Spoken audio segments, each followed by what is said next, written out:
Días después de la constitución del nuevo Parlamento y la apertura de su quinto periodo de sesiones del presente año, hoy en A Fondo vamos a hablar del parlamentarismo y la evolución del Parlamento Nacional desde su existencia.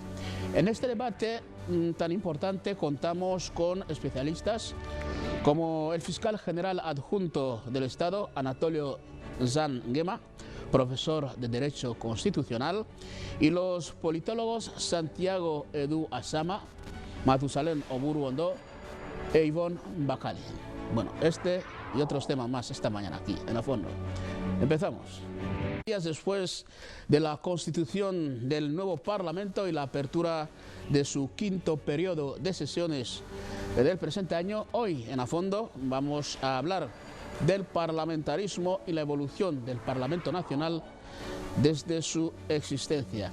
En este debate tan importante contamos con especialistas como el fiscal general adjunto del Estado, Anatolio Zan Gema, profesor de Derecho Constitucional, y los politólogos Santiago Edu Asama, Matusalén Oburu Ondo e Ivonne Bacali. Bueno, este y otros temas más esta mañana aquí en A Fondo. Empezamos.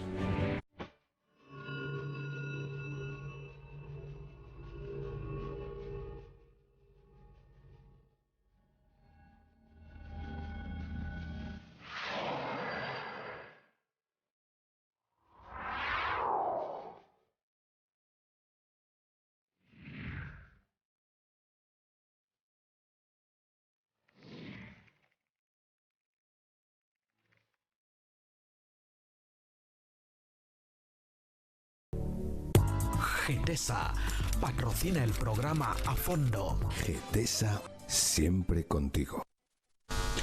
Buenas mañanas, todos. Buenos días. Bienvenidos, señores. Bien encontrado. Bien. Así parece que te encontramos. Brillantísimos esta mañana, ¿eh? Me encanta, me gusta. ¿Usted también? ¿Yo? Sí. Bueno, las apariencias engañan a veces. Esta vez no engañan. Bueno, señores, vamos a empezar la mañana. Hoy estamos cargados de buenas cosas, ¿no? Bueno, todos los días, pero hoy más especial. Ayer se llevó a cabo la apertura del año judicial, ¿no? Por cierto, un tema también que vamos a dedicar un día especial, pero hoy, de paso, no podríamos empezar un día como este sin dar nuestra impresión en torno al desarrollo de esta ceremonia, ¿no? Sobre todo esos tres discursos que se pronunciaron allá, en Sipoco, un poco más las impresiones que se emitieron al respecto, ¿no? ¿Cómo os pareció todo esto? Cualquiera puede empezar, ¿eh? Opiniones. Vamos a hacer a Pamela que comience. Bueno, así en líneas generales, yo es que últimamente habitualmente los discursos del jefe de Estado en ese sentido son bastante contundentes, bastante concluyentes y bastante reveladores de la realidad, ¿no? de lo que realmente ocurre. Entonces yo me quedaría básicamente con el fragmento en el que hacía mención a las malas costumbres, digamos así, las malas prácticas dentro de la práctica judicial, que dijo directamente de jueces que se quedan con lo que no es suyo, la corrupción en general. Y además me recordaba como ayer hubo un momento en que cuando hacíamos nuestro comentario sobre el inicio del año judicial, hubo un momento en que, me parece que fue entre tú y yo, hicimos un comentario así un poco de fondo sobre los jueces que nos decimos algo así como que no había que darle dinero a los jueces, no se estaba hablando de eso. Sí. Y dije yo, bueno, aunque eso es otro tema, y pues ayer era el tema en sí poco, ¿no? Y se mencionó eso. Y entre otras cosas el jefe de Estado habló de cómo eso hace que de alguna manera huya o no se atraiga el capital, la inversión extranjera. Y además yo añadiría más, también creo que lo mencioné en algún momento, lo que es la inseguridad, la inseguridad o la falta de confianza del ciudadano en la justicia. Porque yo creo que los ciudadanos en Guinea siguen teniendo esa creencia general de que depende de contra quién estés litigando, quién sea el contrario, depende de lo poderoso que sea, no tienes nada que hacer con la justicia. Obviamente, quien más poder tiene, quien más dinero que tiene, puede contratar un mejor o peor abogado. Pero lo normal es que todos partamos de la base de que lo que es la justicia en sí va a ser igual para todos. Y además yo quiero añadir que ya es momento de que en este país pasemos en nuestro imaginario de pensar que cuando la justicia, ante la justicia está una persona poderosa, tiene más probabilidades de salirse con la suya. Ileso, como se dice. ¿Vale? Y pasar al caso contrario, sin caer en la injusticia, pero sí que es cierto que de la misma manera que no se... vamos a ver, los agravantes o los atenuantes no son lo mismo para, por ejemplo, una madre y un padre que roban en un supermercado porque lleva 3 días sin llevar pan a su casa, para sus hijos. Los agravantes no son igual que cuando una persona que administra la cosa pública se lleva unos cuantos millones que son de todos nosotros.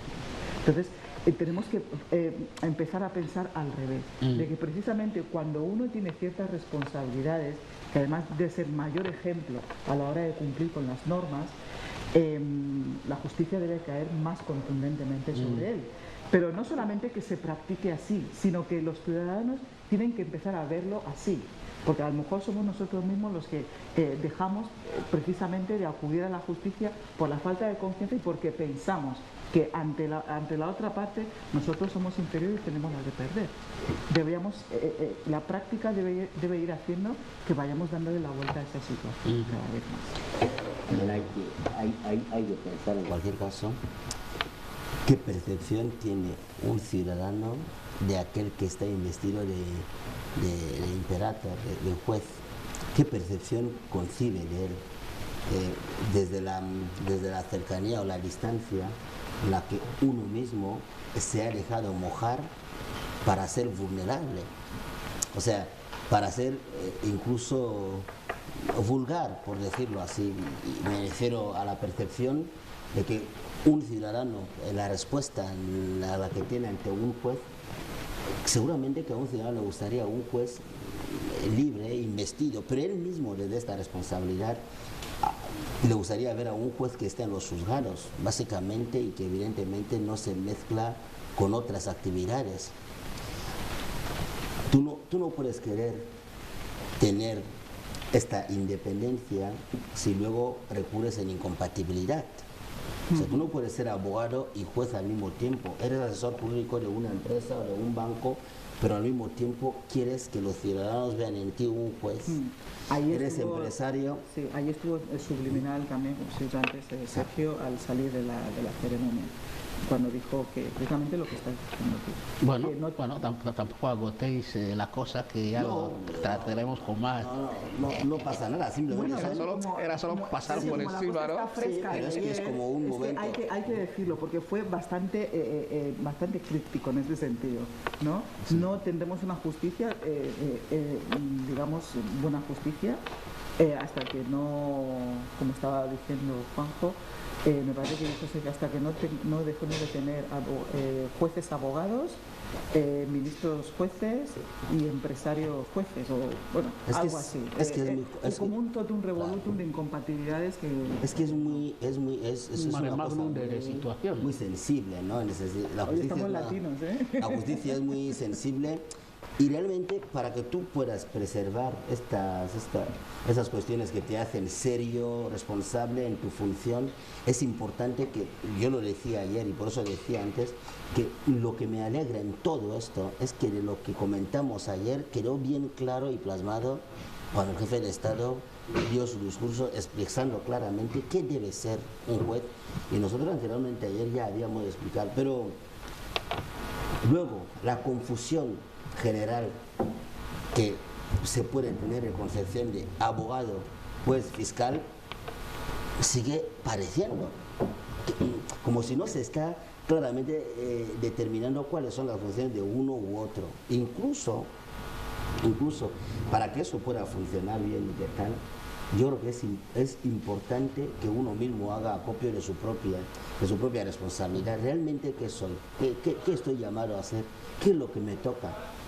Y si difícilmente esto ocurre, es complicado entender que haya un juez sano, generalmente en su función. Digo sano ya utilizando el lenguaje médico, ya porque es lo que hablamos siempre, conseguir esta libertad de actuación sin que te lo interrumpa, ya sea otra persona, ya seas tú mismo, insisto, porque no hay que buscar la independencia a veces fuera del Poder Judicial, está también dentro del Poder Judicial. Insisto siempre en esta acepción, porque si un juez ya desde dentro del Poder Judicial no se siente que tiene estas posibilidades, porque él mismo ha incurrido en incompatibilidades, que no busque fuera lo que no se ha trabajado. Ya no culpará a nadie, porque si tú vas a ser socio de una empresa y eres hipotéticamente miembro de un consejo de administración y eres juez, no digas que no tienes participación, es que tú mismo ya te has ido. Bueno, si ya eres juez, rechaza ciertas cosas y di, bueno, hasta aquí puedo llegar. Cuando termine mi tiempo de juez, ya volveré a tomar parte en los despachos, en las empresas, en tal. Y entonces las cosas van a ir mejor. O por ejemplo, que a lo mejor yo creo que la gente lo percibe como algo natural, que porque seas licenciado en Derecho o seas jurista, puedes ser juez y tener un despacho de abogados. Yo lo siento mucho, pero yo creo que la cosa no funciona así. Yo creo que es una incompatibilidad absoluta. Totalmente. Pero es una práctica muy habitual. Yo no sigo sin entender realmente por qué no salta por los aires la situación, ¿no? No sé. Yo es que hay dos cuestiones que quiero resaltar en el hecho mismo sobre la solemne actuación de ayer respecto al Poder Judicial. Alguien que conoce muy bien el derecho ya dijo en su día que la justicia es igual para todos, es decir, todo el mundo es igual ante la ley, pero no ante quienes se encargan de aplicar esta ley. Y esto es así, a veces es así. Los jueces deben conocer sus incompatibilidades. Creo que existe una ley orgánica del Poder Judicial donde se establece exactamente cuáles son las atribuciones de cada juez. Es decir, el marco de su actuación, dónde tiene que actuar y hasta dónde tiene, es decir, sus límites de actuación. Y eso los jueces saben que tanto la Constitución como el resto del ordenamiento jurídico establecen que en el ejercicio de sus funciones están sometidos solo y únicamente a la ley y al resto del ordenamiento jurídico. Es decir, cuando el juez actúa en el ejercicio de sus funciones solo se somete y tiene que obedecer las instrucciones de la ley y no otras que vienen del exterior. Eso lo tienen que saber. El juez tiene que saber cuáles son sus incompatibilidades, qué tiene que hacer, qué tiene que ser cuando es juez y qué es lo que no tiene que ser siendo juez. Y por otra parte, los tres poderes del Estado se diseñaron para un fin, para que haya independencia, pero esa independencia no quiere decir que no haya cooperación entre esos tres poderes. Lo que quiero hacer ver es que los demás poderes del Estado tienen que también concienciarse que cuando el juez está deliberando sobre alguna litis, algún asunto que el ciudadano le ha traído, lo que tiene que hacer es respetar a este juez antes de dictar una sentencia, una previa sentencia que ni siquiera el juez conoce.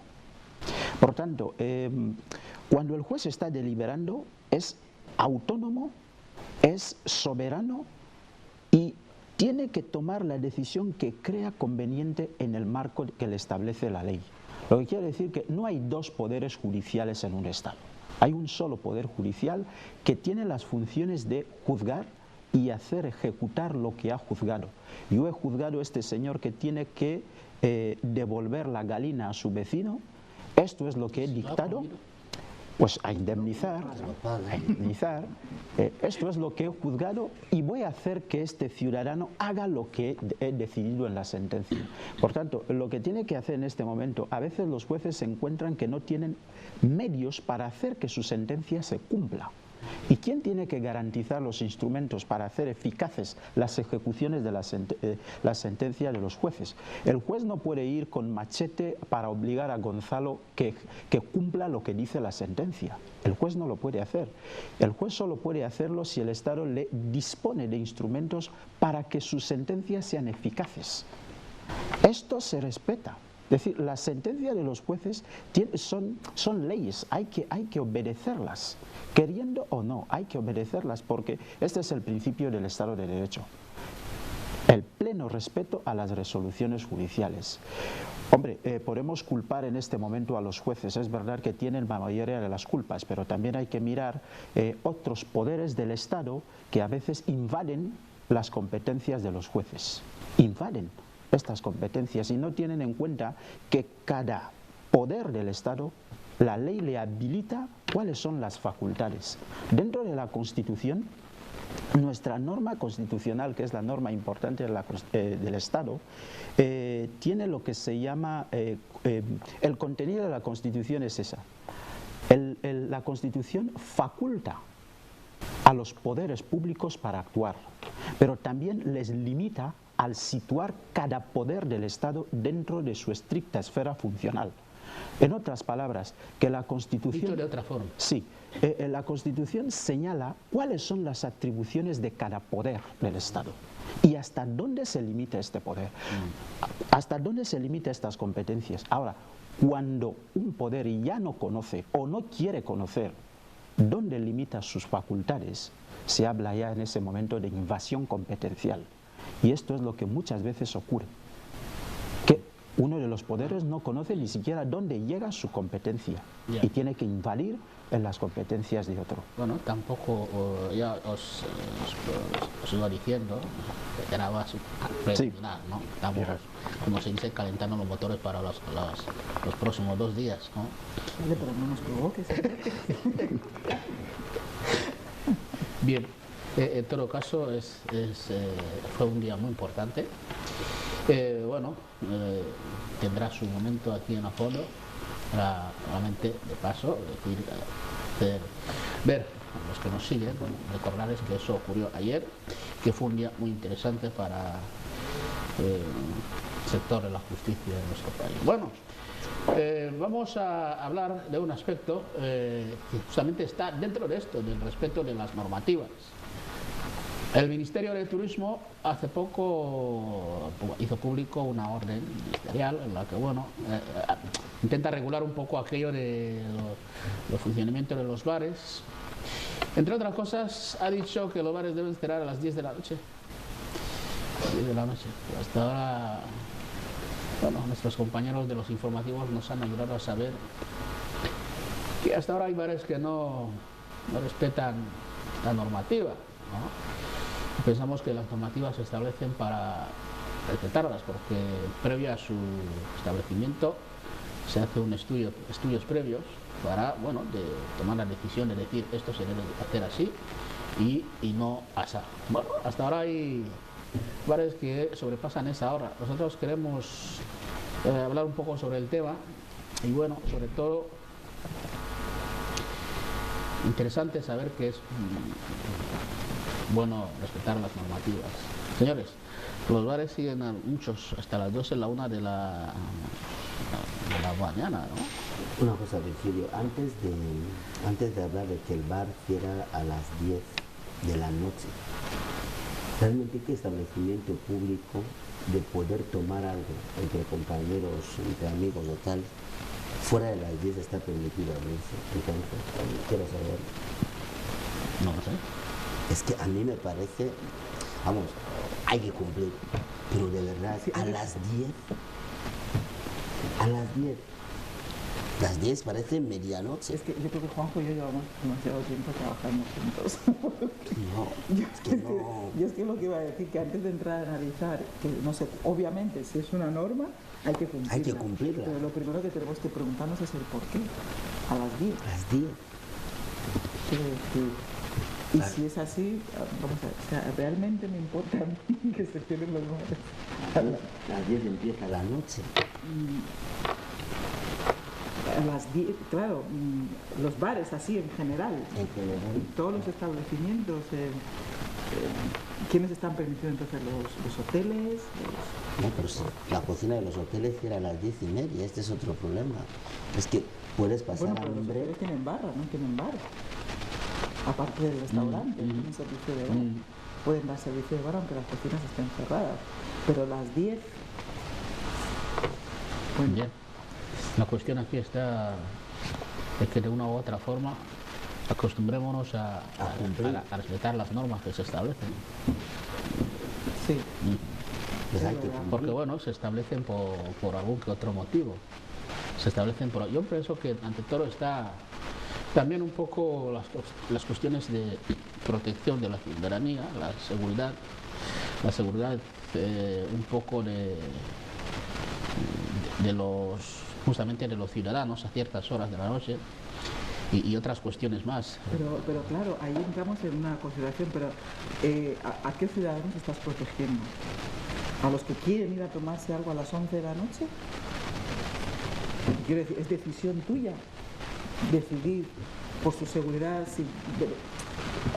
Quiero decir, al final, a la hora de proteger a la gente, también tenemos que mirar cuáles son sus derechos. Hay que balancear un poco. A lo mejor, a la hora de proteger a las personas que sí que eligen voluntariamente estar en la calle a las 11, a las 12, porque que yo sepa, no tenemos toque de queda, no estamos en estado de emergencia ni nada de esto, con lo cual un ciudadano, yo entiendo, adulto, puede estar en la calle hasta la hora que le dé la gana, haciendo lo que quiera, mientras no moleste a otros, ¿no? O ni cometa... habrá que buscar otras maneras de proteger a esas personas que quieren estar haciendo lo que sea en la calle a la hora que sea y que nadie les moleste, pero no coartando su libertad de tener ocio a la hora que quieran. Es que por eso digo que es que antes de entrar yo tendría que saber exactamente cuál es la motivación del turismo para tomar esta decisión y por qué se ha decidido de las 10 y no las 10:30 o las 9:30 O las o las 12. Quiero decir, o sea, Sí, son de todos modos cuestiones también que necesitan un profundo análisis, pero desde con protagonistas, ¿no? Es decir, con los responsables del sector, bueno, que expliquen un poco, porque desde luego estamos en una ciudad en evolución, en una sociedad en evolución, que muchas veces el mismo turismo necesita... Mira, lo que no puede ser es lo que yo me di cuenta este sábado por la tarde, había gente. paseando por Malabo, el centro de Malabo, que es la capital de este país, y que parece una ciudad muerta. O sea, yo creo que en lugar de... Yo no te digo que los bares sean la única manera de que se dé vida a tal, pero bueno, yo creo que hay otras cosas de las que debe... bueno, es que dicho así va a parecer muy duro, pero no se me ocurre de otra manera. Yo creo que hay otros aspectos que deben mirar el Ministerio de Turismo para fomentar no solamente el turismo para los que vengan fuera, es que los que estamos aquí también necesitamos el ocio de alguna manera. Antes de limitar el horario de los bares. A lo mejor lo que habría que mirar, lo que habría que procurar es que los establecimientos que se hablan, los establecimientos de ocio, tipo bares, cumplan todas las normativas, a lo mejor de ruidos, de espacios, que no ocupen más espacio del que le corresponde en las aceras, en las calles, etcétera, etcétera. A lo mejor habría que mirar más eso y a lo mejor lo que podría ocurrir es que se concederían menos licencias, ¿vale? Para abrir ese tipo de establecimientos y que se aseguraría de que los que estuvieran abiertos cumplieran más una serie de normativas y una serie de no sé, que se adaptaran más a la gente, que no molestaran, etcétera, etcétera, antes que limitar los horarios, yo creo, pero bueno, yo insisto, tengo que conocer primero cuáles son las motivaciones exactas del turismo. Creo que ante esa situación lo que proliferaría que harán muchos de los Batman, por decirlo así, estarán creando establecimientos que parecen pubs, mini discotecas y tal, porque ante esta situación, si no conoces, porque primero la idea es saber cuál es la clasificación que tenemos de lugares donde se puede tomar alguna bebida, qué clasificación hay, qué es un pub, qué es un bar, qué es una discoteca, qué es un restaurante inserto en un hotel y que luego clasifique la hora de cierre, como decías antes, de cierre de comedor y luego de bar. Todo esto ayudaría a esta ley grande, ¿no? Una norma grande para clasificar y a partir de ahí vigilar que los estrictamente bares estén cerrándose a la hora que se ha establecido. Pero ya no vamos a entrar, digamos, ya no vamos a entrar a... Pero cuando no se sabe, cualquier establecimiento así de tomar agua diría, yo soy bar, o sea, se lo preguntaría. ¿Tengo que cerrar a las 10? Tengo que cerrar a las 10 y esto haría que también tarde un poco. Aquí, por ejemplo, que si 2 por 1, que si tal, todos esos lugares que son bares, pubs, difícilmente uno sabe, porque los hay que tú entras y ves oscuridad. Es oscuridad. ¿Pero en qué sitio, En fin, no ¿pero en quiero- qué sitios te metes tú? No quiero ver. Cuidado, Juanjo. Es que ni me meto, ese es el caso, como no conozco, al no conocer estoy hablando, Cuidado. ni me meto porque No nos si me- reveles tus si me metiese, sabría realmente momentos. que estamos, sí, porque de incógnito. Hombre, lo que sí que es cierto es que cualquier lugar donde te metas por la noche a tomar algo, si te encuentras todo iluminado, pues como que no crea ambiente, ¿no? Claro, es por eso yo entiendo ahí que haga la diferencia, Juanjo, entre lo que es un bar, una cafetería, Exacto. que es además estos establecimientos que también pueden estar abiertos de día, luego continúan, prolongan hasta la noche, y luego lo que ya es un establecimiento de noche propiamente dicho, pues como es un pub, una discoteca y tal, incluso los hay algunos que son mixtos, ¿no? Que Exacto. pueden estar abiertos de día y luego de noche está. Pero es que todo eso hay que establecerlo, porque es que no te extrañará que algunos no supieran realmente si tienen que cerrar o no tienen que No, cerrar. está. Y luego, obviamente, seguro que hay otros que saben que están dentro de esta categoría de turismo y no... Ah, por cierto, yéndonos un poco de esto, que hace tiempo que quiero decirlo. El otro día, hablando, porque además es un tema que yo sé que ha estado tratando turismo últimamente, en Buena Esperanza, en un establecimiento, esto regentado por un ciudadano chino, un establecimiento de estos que son, bueno, que venden un poco de todo, luego tienen ordenadores y tal, pues tienen puesta una máquina de estas tragaperras y además está prácticamente en la puerta. O sea, yo no estaba en el establecimiento, estaba enfrente esperando un taxi. Y tuve que entrar para decirle al señor que lo regentaba, al ciudadano chino que lo regentaba, que si les había pedido el carnet a los niños, porque eran niños, o sea, a simple vista tuviera, porque lo primero que hice además fue entrar y preguntarle a los chavales, ¿vosotros tenéis 18 años?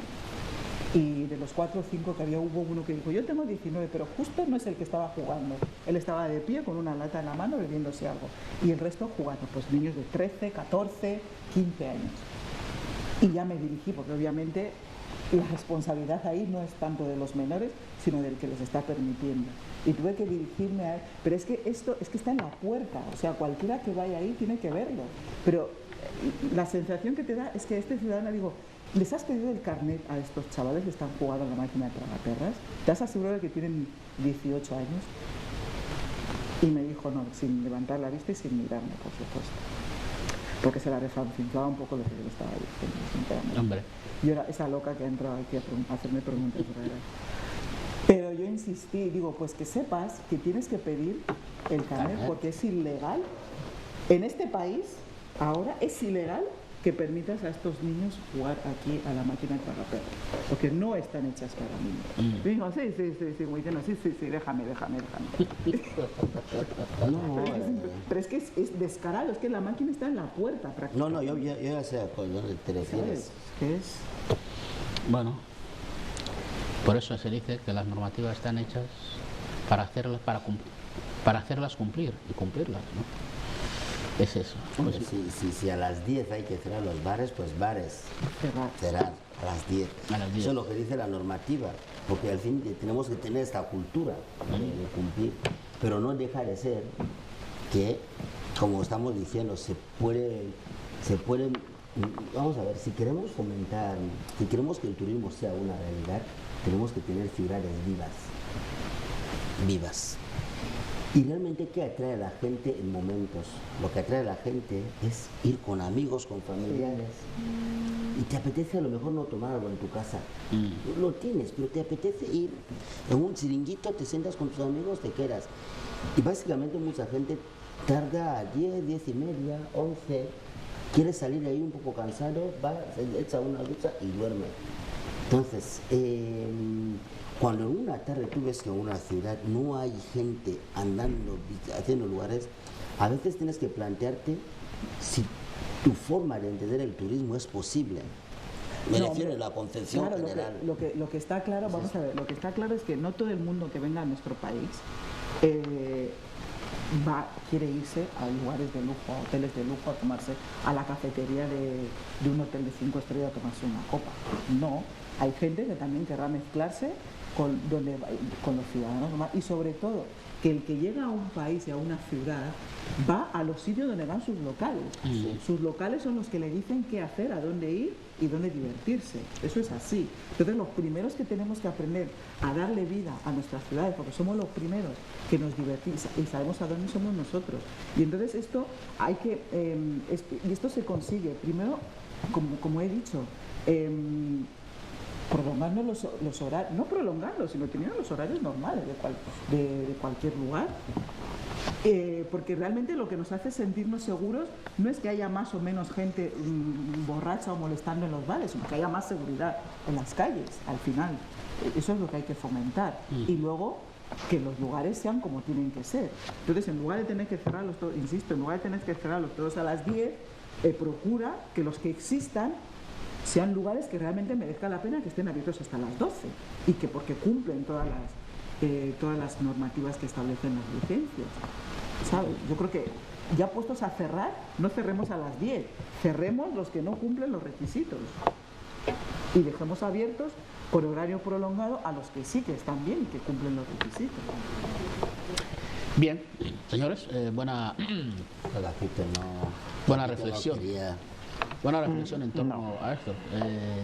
Yo pienso que los que nos han seguido, sobre todo los dueños de esos locales, pues han captado más o menos la sugerencia que estamos diciendo, que las damos en base a una normativa que ha salido. Bueno, otra cosa, señores, pues vamos a ver, cada día que sucede algo así tenemos que decir lo que se va a hacer y dar las sugerencias necesarias.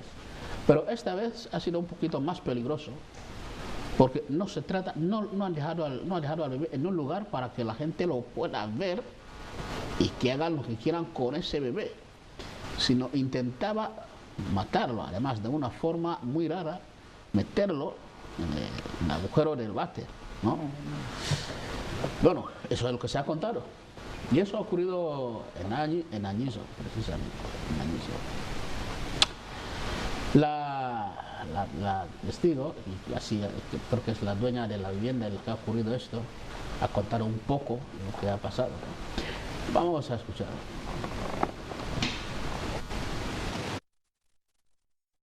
La pregunté, te veo como si estás embarazada. ¿Tienes parto? Me dijo que no puedo tenerme parto ahora porque tampoco estoy embarazada.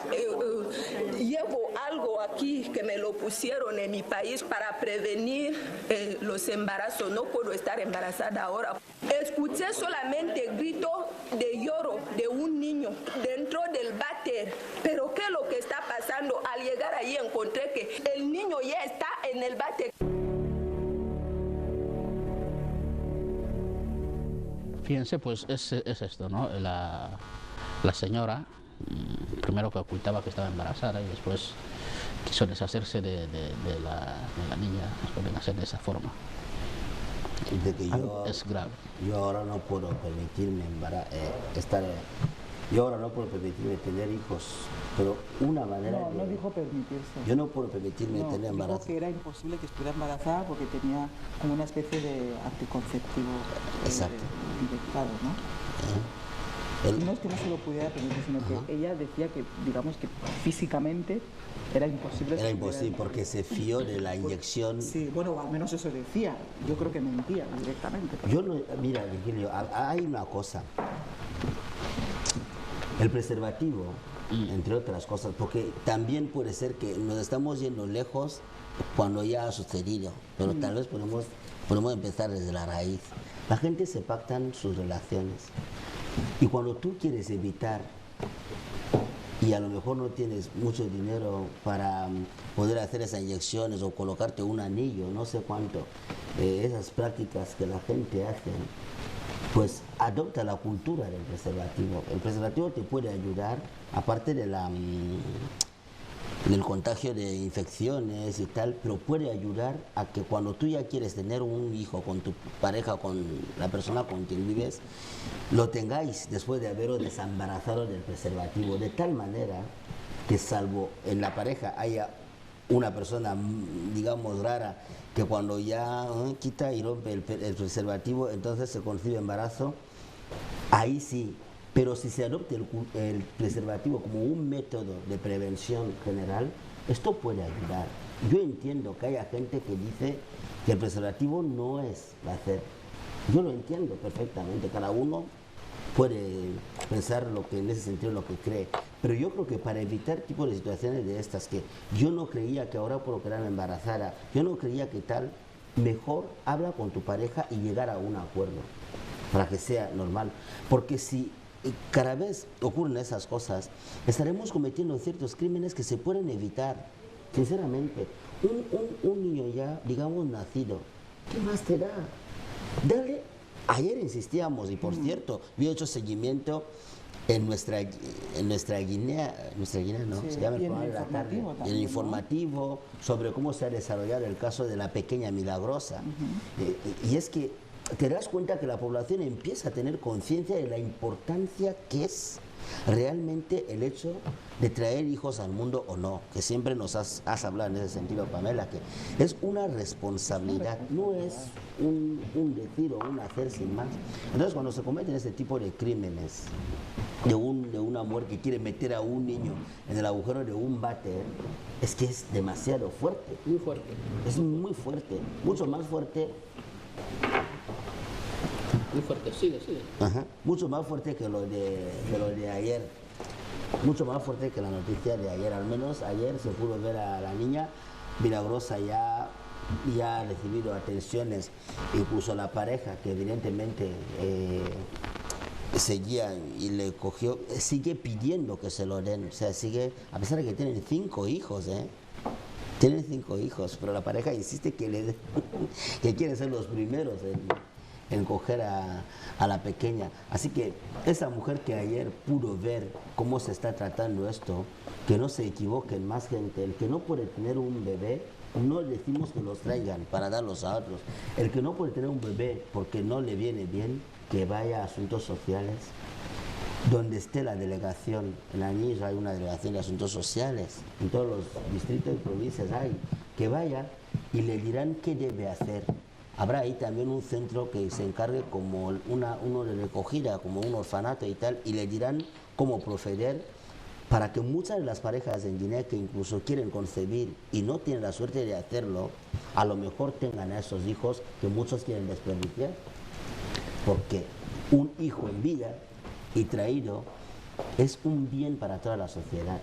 Yo creo que nos estamos exagerando en eso de hacer daños que no merecen la pena, y es una vergüenza además cuando un mayor hace algo así. Yo miro sobre todo lo que es la indefensión en la que se encuentran estos menores. Es decir, hay una muerte segura de que se cause al menor. Hablamos algo igual ayer, algo parecido, y parece que nadie se ha enterado. Si se vuelve a repetir comportamientos iguales, o alguien está apagando la tele cuando se está hablando de un caso igual, o a lo mejor se cree que las leyes, el peso de la ley no puede caer por encima de él. Ese comportamiento se llama en nuestro Estado de Derecho tentativa de asesinato. Yo lo califico así en mi opinión. Es una tentativa de asesinato.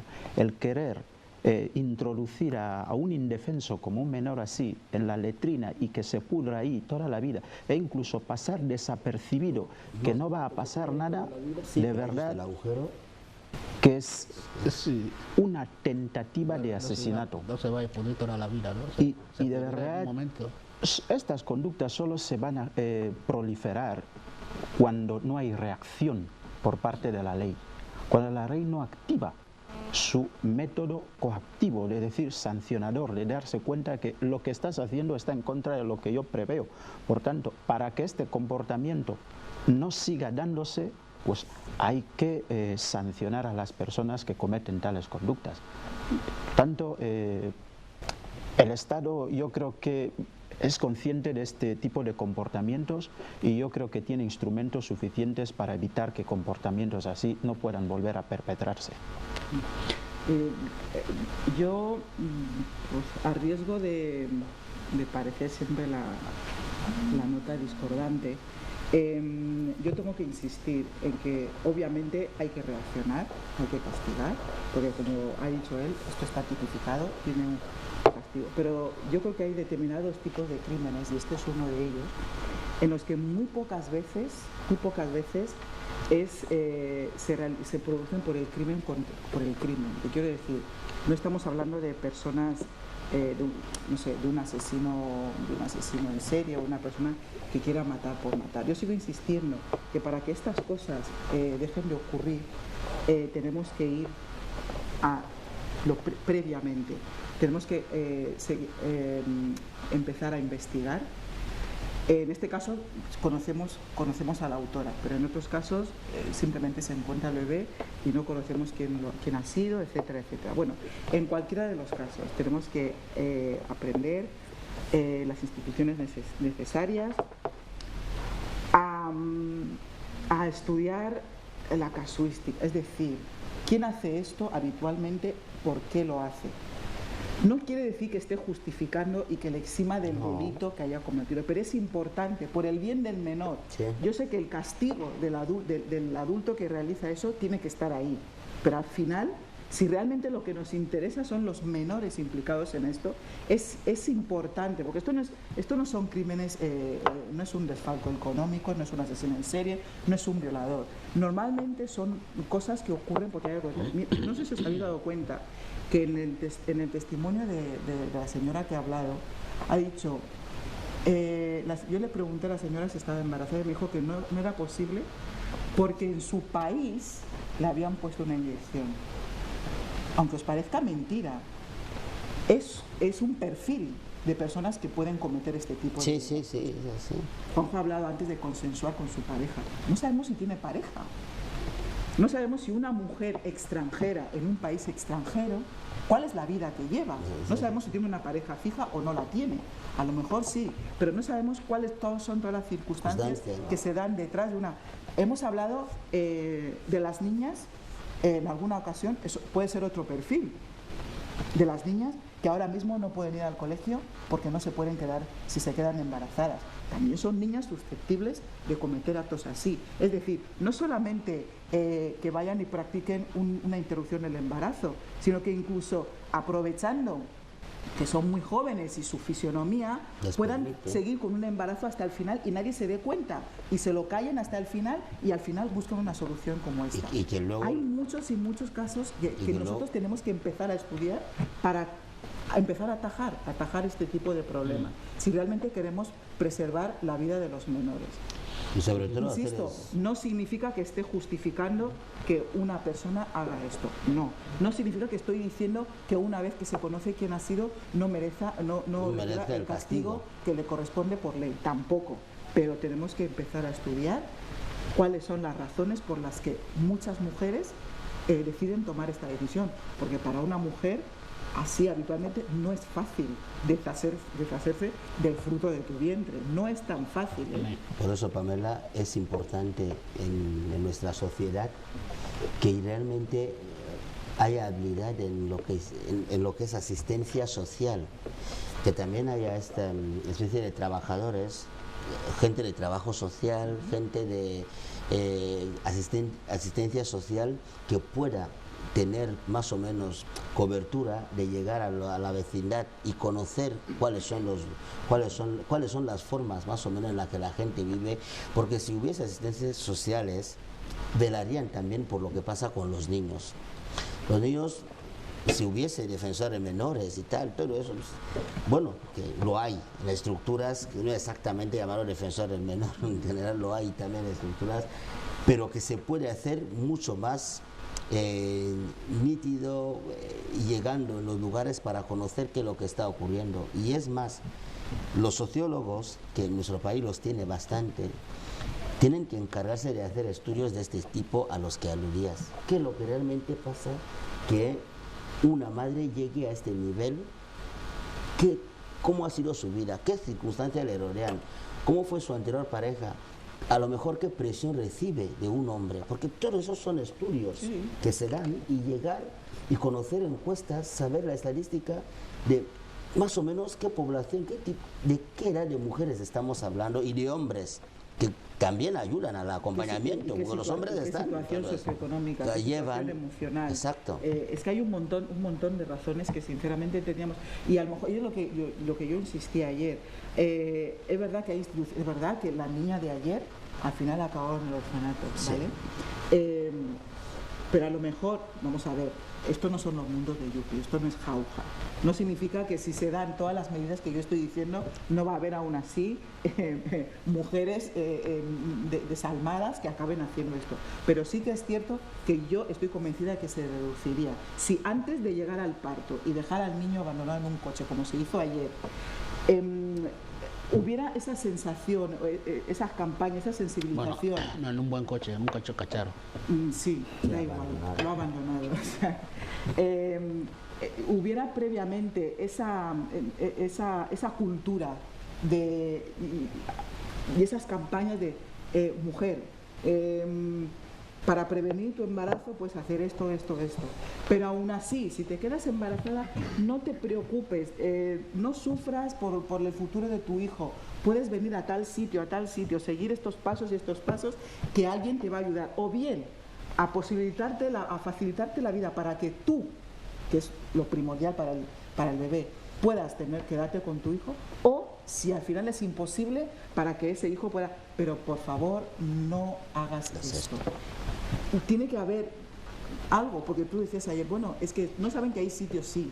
Virgilio, tú y yo sabemos que hay sitios, pero ¿todo el mundo lo sabe? No. Todo el mundo tiene la seguridad de cuáles son los pasos que tengo que seguir. Todo el mundo tiene la seguridad de... Porque hay sitios, hay lugares donde lo que hacen es habilitar como una especie de buzones. Porque también se cuenta con la estigmatización y lo que yo decía ayer, como todos asumimos que biológicamente toda mujer que se queda embarazada es una madre, falso. No toda mujer que se queda embarazada es madre, no toda mujer que se queda embarazada está preparada ni quiere tener un hijo. Entonces hay sitios donde se cuenta con la estigmatización y se cuenta con que te van a señalar con el dedo si vas a cara descubierta y dices, ¿sabes qué? Aunque lo he tenido yo, no lo quiero. Toma. Pero te van a estigmatizar. Entonces hay lugares donde de manera anónima puedes dejar a tu hijo como en una especie de buzón o lo que sea, donde no va a pasar frío, no va a pasar calor, no le va a pillar ningún bicho, lo dejas ahí y viene las alguien, personas van a vir y lo van a coger, porque se cuenta con eso. Pues son toda una serie de medidas que, no sé, a lo mejor mejorarían un poco. Lo que hay que fomentar es crear a ONGs pro vida. Para que por lo menos no me hable de los pro vida. Bueno, señores, ahí está el caso, ¿no? Bueno, una vez más, otro caso de esta naturaleza. No son recomendables. Bueno, vamos a ver qué nos dice ahora la página web institucional. Una parte de su contenido esta mañana, muy importante. Ahí tenemos la primera noticia. Comienza el año judicial. 2018. El presidente de la República, Obiang Basogo, ha presidido ayer el acto de apertura del año judicial 2018, como lo hemos dicho al inicio y lo refleja también la web institucional. En su discurso, una de las cosas que él dijo ha recordado que nadie está al abrigo de la justicia. En una ocasión como esta, digo textualmente, no podemos olvidar el recién acto terrorista que pretendió invadir nuestro país el 24 de diciembre de 2017. Estamos seguros que más que de un golpe de Estado se trataba de una acción terrorista. Los implicados en dicho acto deben cargar con todo el peso de la ley porque han atentado contra la forma de Estado. Son palabras textuales del jefe de Estado que ha recogido la web institucional. Esa es la primera noticia, señores, que hemos visto importante, pero también hay otras, como la siguiente. Ahí está. El presidente de la Comisión de la Unión Africana recibe al embajador en Etiopía. Ahí les vemos los dos sentados, mirando la cámara. Simeone Oyono informó a Musa Faki Mahatma sobre los acontecimientos recientes en el país. El presidente de la Comisión manifestó la posición de la Unión Africana sobre el rechazo y condena de los cambios inconstitucionales de gobierno y el mercenariado, de conformidad con sus instrumentos vigentes en la institución. También la web institucional refleja la siguiente noticia, por supuesto, actualidad de la semana, de estos días. Apertura del Parlamento Nacional. Ahí tenemos esa imagen que refleja la asistencia multitudinaria a esta ceremonia. La ceremonia de sesión constitutiva y apertura del primer periodo ordinario de las sesiones parlamentarias fue presidida también por el presidente de la República. Teresa de Foix Sangono y Gaudencio Moaba Mesu han sido reelegidos presidentes del Senado y de la Cámara de Diputados respectivamente. Bueno, de esto vamos a hablar en breve, sobre lo que es el Parlamento Nacional. Abarcaremos todo esto durante una hora con nuestros invitados, que por cierto ya les tenemos aquí. Otra noticia interesante es la siguiente. Los embajadores de la Unión Africana ante la ONU han exigido disculpas al presidente Trump.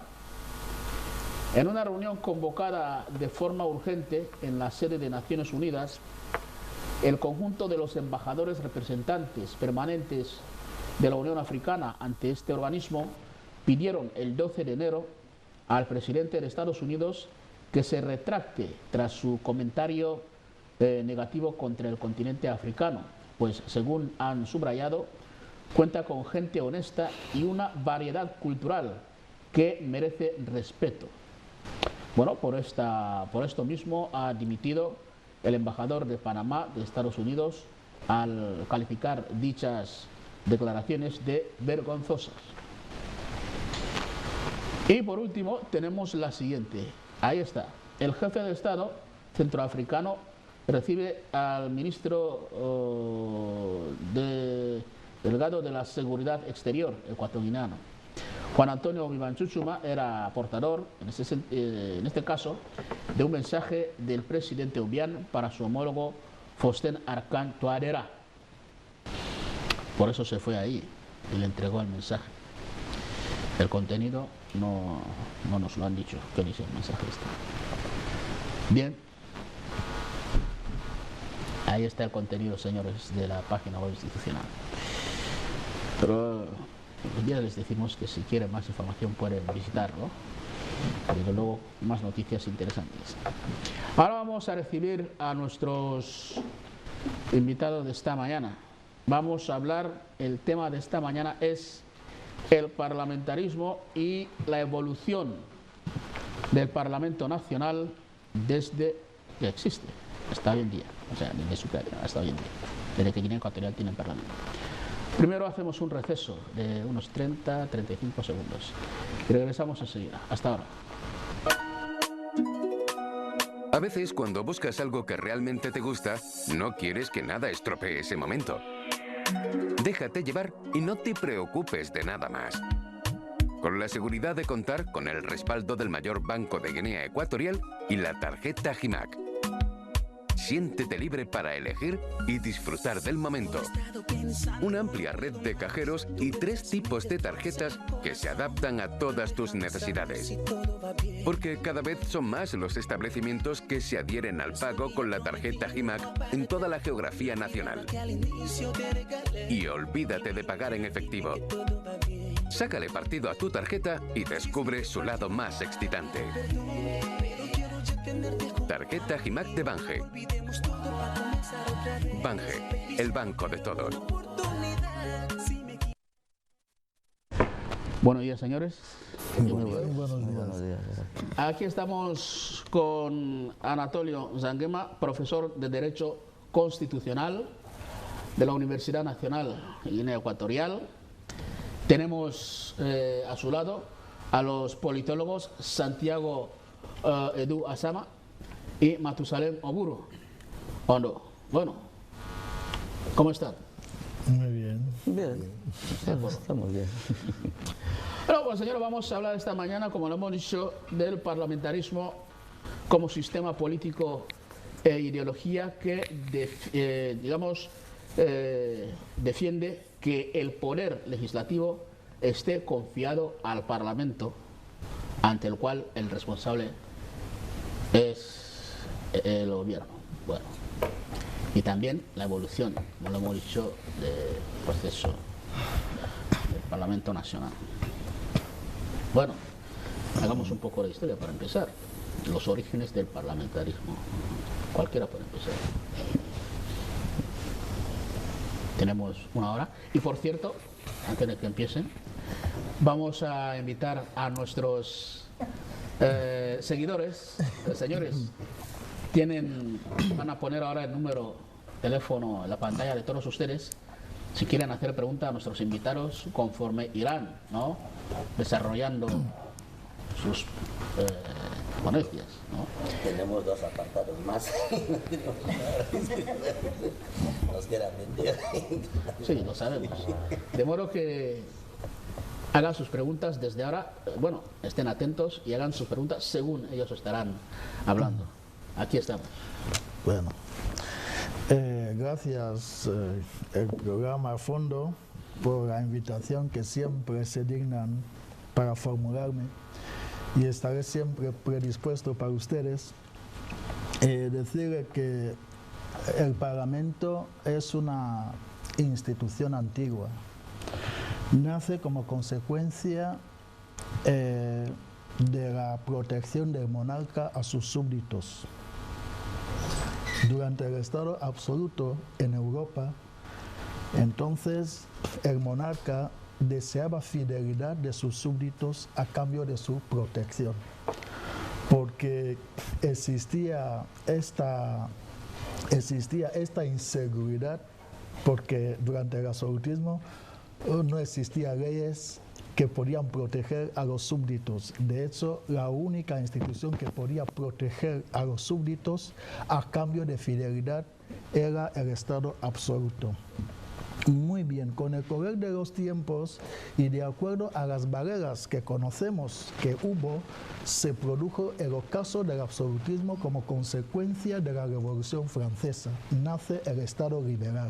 Entonces, el Parlamento, esta vez, el primer Parlamento, el que el monarca promulgaba las leyes que estaban destinadas a los súbditos, pero el mismo rey no estaba sometido a estas leyes. Es decir, que cuando las normas que se aplicaban a los no eran ciudadanos, a los súbditos del monarca, la misma nobleza no estaba sometida a estas normas. Y el Estado liberal, que en este caso nace como consecuencia de la Revolución Francesa, a partir de este momento, y la inmensa mayoría ya intenta que las normas posteriores, la nobleza también esté sometida a las mismas. Por eso la institución parlamentaria ha venido creciendo. Y el absolutismo, el liberalismo, hasta el Estado democrático, hoy en día asociamos el parlamentarismo con la democracia. ¿Por qué? Porque la inmensa mayoría debe votar a los diputados y a los senadores, de tal suerte que esta inmensa mayoría estará en la cúspide de la Asamblea. Y esta asamblea a su vez está representada por los partidos políticos. Es decir, para ser diputado usted procede de una formación política. Y este engranaje, hay que decirlo aquí, en nuestro caso, vamos a decir que el primer régimen hubo... después de la Constitución de España, impuesta por Madrid en la conferencia constitucional, hubo un lapso de tiempo que la norma parlamentaria que impuesta por Madrid reinó en nuestro país durante 4 años. Por eso Macías lo abolió en 1972-73 e impuso su régimen parlamentario. Entonces, al imponer su régimen parlamentario que prácticamente no existió la normativa, al abolir lo que España le había dado, seguidamente, después del 3 de agosto, nace como consecuencia del Consejo Militar Supremo la Carta Magna de Aconibe en 1982 y hasta esta parte que ya venimos reformando nuestra Constitución. Lo que quiero decir en todo esto es que ha habido una evolución sustancial, pero esta evolución sustancial, lo que vemos que nuestro Parlamento hace es interpelar a los miembros del gobierno, pero no hemos visto otra faceta que es interpelar a un miembro de la oposición, porque el Parlamento se conforma también con los partidos políticos. Otra cosa que yo quería decir en esta materia es la monotonía institucional. No es bueno que se vea tanto en el Parlamento como en el Senado solamente la Comisión de Quejas y Peticiones. El Parlamento es capaz de debatir todos los asuntos estatales y no solamente vamos a ver alzando la voz todos los parlamentarios alzando la voz en la Comisión de Quejas y Peticiones. Esto sí que yo me discrepo un poco, ni tampoco no es bueno tampoco barnizar las instituciones. Es decir, las instituciones están llamadas a satisfacer las aspiraciones del pueblo y no es bueno que hay temas. Mira, el artículo 9 de nuestra Constitución, punto 2, dice que todo partido político debe tener una cobertura nacional. Esto es lo que dice el artículo 9.2. Pero vemos que nuestros partidos políticos no tienen cobertura nacional. En este caso, el Parlamento tiene que invitar muchas veces a los líderes de estas formaciones políticas porque no tienen una cobertura nacional. Es decir, a no tener cobertura nacional, esos partidos políticos tienen que ser extinguidos desde el punto de vista de la Carta Magna de Aconibe. También, ¿qué es lo que vemos aquí? Vemos que otros han formado organizaciones paramilitares que no se ajustan a un partido político.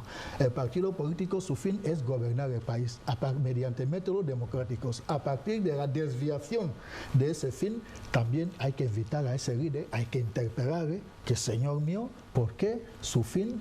Vemos que usted no quiere alcanzar el poder mediante métodos democráticos. Más o menos esta es una pincelada porque los demás tendrán que opinar. Sí, están de acuerdo con lo que dice el colega.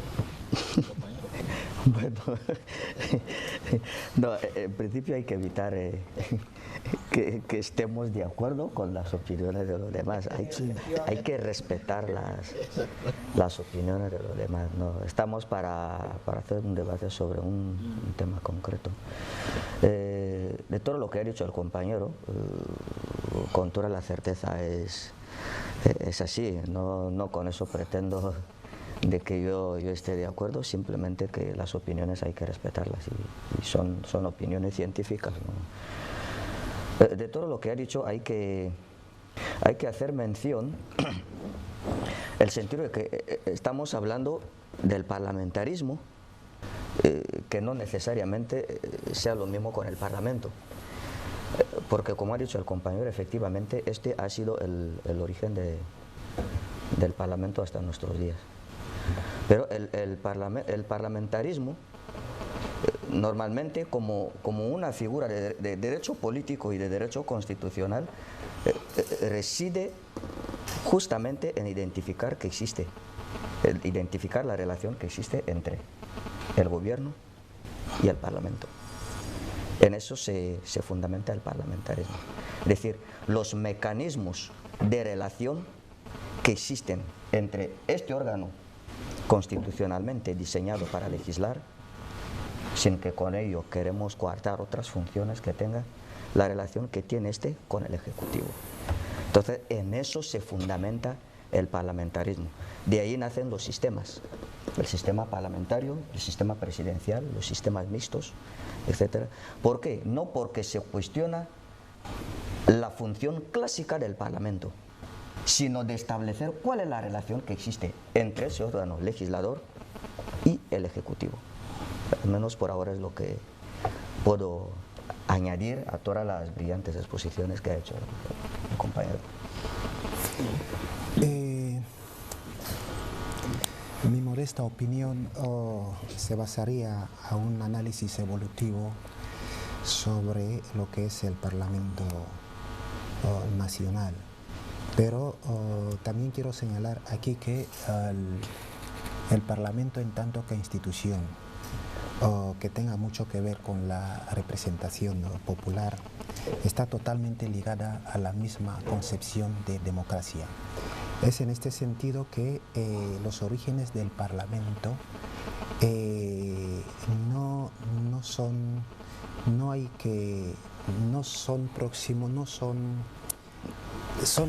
mucho más arraigados, quiero decir, en el sentido de que hay que partir desde la Edad Media y no desde el absolutismo.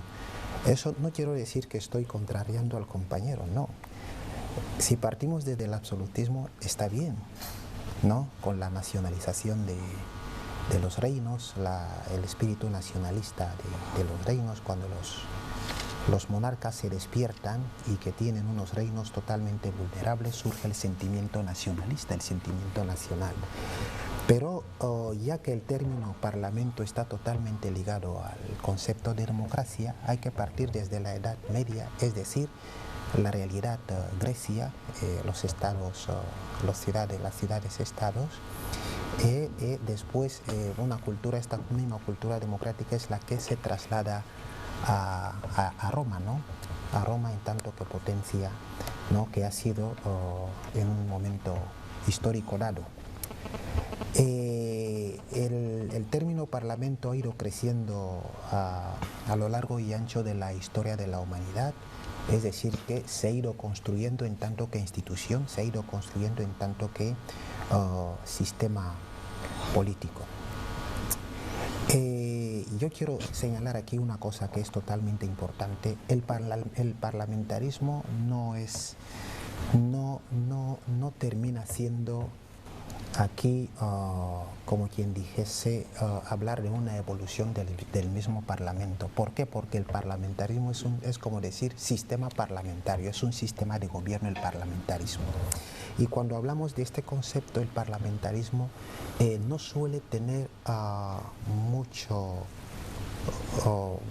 relieve en lo que es la República de Guinea Ecuatorial, porque son sistemas de gobiernos totalmente europeos, algunos países de Asia. Aquí nunca se ha hablado de un sistema parlamentarista en tanto que sistema de gobierno. Ahora bien, tenemos unos estados evolutivos, lo que es la República de Guinea Ecuatorial. Podemos partir desde los estatutos de autonomía de 1963, es decir, los estatutos de autonomía, cuando nace realmente Guinea Ecuatorial. Guinea Ecuatorial nace con los estatutos de autonomía de 1963 y alcanza su mayoría de edad con la independencia el 12 de octubre de 1968. Entonces, el Parlamento durante la autonomía, ¿cuál era realmente la configuración que se le daba al Parlamento durante la autonomía? Esta debería ser una cuestión totalmente vital, importante.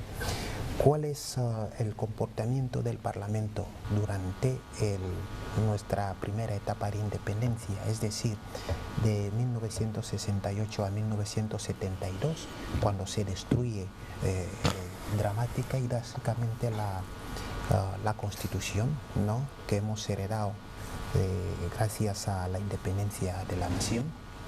¿Cuál es el comportamiento del Parlamento desde 72 hasta 79, en tanto que institución nacional? Bien, nosotros estamos viendo que hemos contado con un sistema presidencialista desde 68 por el mero hecho de que quienes nos conceden la independencia también contaban con un sistema presidencialista en este preciso momento, donde el Parlamento no tenía una función tan sustancial como fuese en un sistema parlamentario. Es decir, que el presidente de la República se hacía tanto con la dirección política de la nación como el poder ejecutivo, y no dependía tanto la formación del gobierno contar con el Parlamento. En el periodo que va de 68 a 1979, donde nosotros hemos registrado a lo largo de la historia una total nulidad de lo que son los derechos y libertades de las personas, porque lo que realmente existía era un oscurantismo político, las instituciones públicas o existían o dejaban de existir. Quiero decir con esto que las instituciones públicas, las instituciones políticas, se encerraban en un solo organismo, cuál era el Partido Nacional de Trabajadores. Es el partido que gobernaba la nación, es el partido que se figuraba en tanto que institución política y de gobierno. Entonces, con esto lo que se hace es destruir lo que es el entramado, lo que es la coyuntura política del país, la ausencia de partidos políticos. Pero a partir de 1979 a 1982, ¿qué hay de este país, Guinea Ecuatorial? Tenemos un gobierno en suspense de 1978 a 1982. ¿Por qué? Porque la principal preocupación ahí era la reconciliación nacional, la principal preocupación era la construcción de un gobierno no con pronósticos democráticos. Es en este sentido que surge en 1982, como decía el compañero, la Carta Magna de Aconibe, es decir, una constitución no de naturaleza contemporánea para Guinea Ecuatorial, donde incipientemente los postulados democráticos irían entrando a partir de este momento a lo largo de la historia de Guinea Ecuatorial. ¿Cuál era la configuración del Parlamento a partir de 1982? La configuración del Parlamento, bueno, vamos a pretender ser muy escuetos, porque el tiempo apremia. De acuerdo. Tenemos entonces a los participantes. De acuerdo. Y los demás, bueno, voy a poder, dame un minuto. Pueden responder a cualquier cosa que vean que es necesario. Dame un minuto. Hemos pasado de un sistema presidencialista de 82 y a partir de 1992, con la accesión e integración misma de Guinea Ecuatorial en lo que es la francofonía, la CEMAC, Guinea Ecuatorial opta por un sistema totalmente convencional o mixto, es decir, puede llamarse semiparlamentario o semipresidencialista, donde el Parlamento ya viene a ejercer una función totalmente importante en lo que es la composición y el funcionamiento del gobierno. Y se constituye a sí mismo un estado de partidos políticos, una sociedad totalmente plural y un sistema multipartidista. En el 2012 es cuando volvemos a cambiar de sistema convencional a sistema presidencialismo. ¿Y cuál es la novedad? La novedad es un parlamento bicameral, un parlamento de dos cámaras, una cámara baja, otra cámara alta. ¿Qué tipo de democracia será aquí? Partimos de una democracia representativa a una democracia entre representativa y directa. Tenemos a doña Perla, una persona que nos está siguiendo. Creo que está respondiendo a algo que dijo don Santiago cuando en un primer momento hablaba sobre el tema que nos ocupa. Ella dice que sorprende que en el Senado el orador diga que solo ha visto la comisión de quejas y peticiones.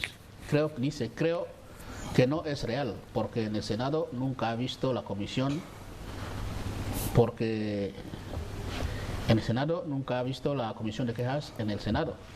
Espero que lo demuestre. Se ha visto el debate de temas sociales en el Senado. Ha habido iniciativas legislativas. Ha habido mociones y resoluciones adoptadas en el Senado. Lo que nunca vio es el debate de quejas y peticiones en el Senado. Que lo demuestre, dice. Y por favor que no nos llamen por teléfono, hay alguien que está ahí. Hombre, no, dice que lo demuestre. No ha dicho Senado, no ha dicho eso. Ha dicho en el Parlamento. Y cuando alguien dice Parlamento, significa que justo... El órgano es el órgano institucional, ¿me entiendes?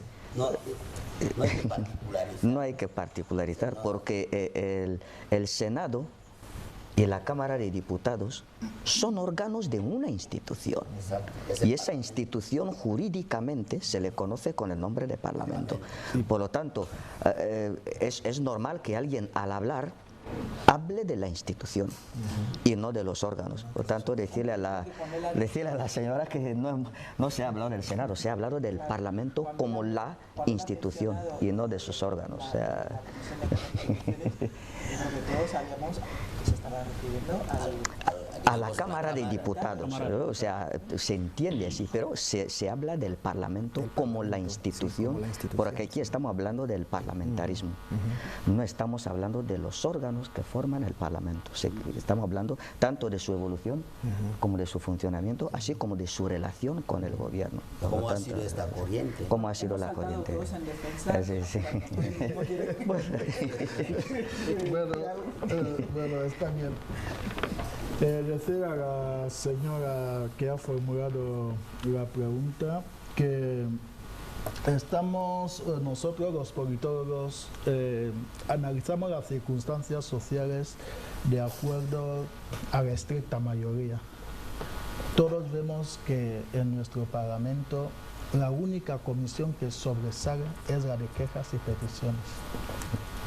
Es lo que puedo decir a la señora. Es la única comisión que más o menos he visto que a todos los parlamentarios alzan su voz. Pero hay otras cosas importantes. A nivel del Senado, el Senado es una institución de contrapesos.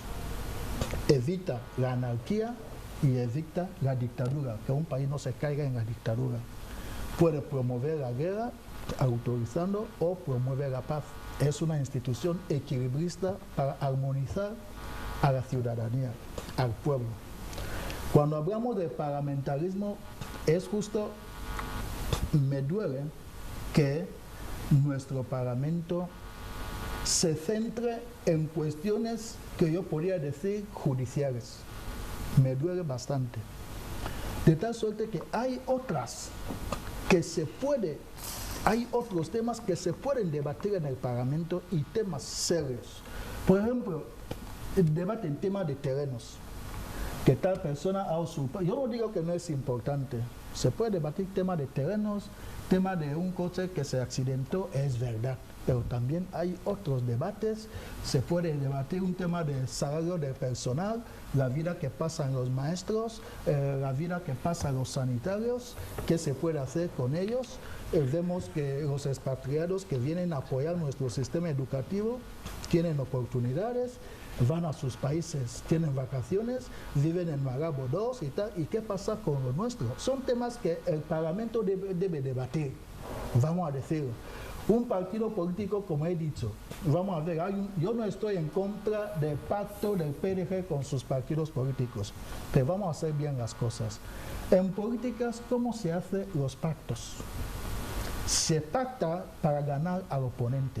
¿A través de qué? A través de los votos que cada partido político aporta. Sí. Cuando hemos participado en las elecciones, hemos visto solamente la reseña del PDG que representaba a todos los partidos políticos. Que el Partido Social o UDENA o no sé, Babolo, que me demuestren cuántos votos han tenido. Que me lo demuestren. No pueden, porque han sido representados por el PDG. Esto significa que si han sido representados por el PDG, ya tienen que extinguirse. Esos partidos ya tienen que extinguirse y entrar justamente en PDG, porque PDG es el que representa sus estructuras en la periferia, porque UDENA no está en Anobón, Udena no está en Corisco. Si PDG le representa en Corisco, obviamente Udena ya debe extinguirse para que se quede justamente en PDG. Esto es lo que estoy diciendo, que nuestro Parlamento tiene que promover este debate, porque yo voy a decirlo, yo no estoy totalmente a favor de cómo hacemos la política en Guinea, porque la experiencia ha demostrado que la historia de nuestro país se repite y son los partidos políticos los que promueven los atentados, los que promueven los ataques, los que promueven los golpes de Estado en nuestra sociedad, y todo está demostrado. Hoy en día se dice, cuando hemos analizado la historia de Guinea Ecuatorial, Athanase Ndombillon, en su último día de suspiro en el hospital de Bata, manifestó que el acuerdo, el consenso con Maciel no lo cumplió. Maciel dijo que le iba a dar el Ministerio de Defensa y el Ministerio de Asuntos Exteriores. De hecho, con Maciel no cumplió su promesa, él intentó dar el golpe de Estado a Macías. Pero no solamente es esto. El caso es que lo que estoy notando aquí es que se festeja la victoria antes de alcanzarla. Athanase empieza a festejar la victoria desde Vinayo el día 3 con sus partidarios, sale un avión de Malabo a Bata para festejar la historia, para la victoria, pero Macías todavía no está derrocado. Esto es lo que recientemente hemos visto. El día 24 de diciembre ya hay un grupo vandálico que salía por Gepetrol, bajando por estos medios, pasando por Santa María 3, echando todos los cubos de basura que estaban a su alcance hasta aborotarse en la comisaría de Santa María 3. Pero, ¿cómo se va a festejar una victoria cuando nada está consumado? Y todo esto lo promueven los partidos políticos.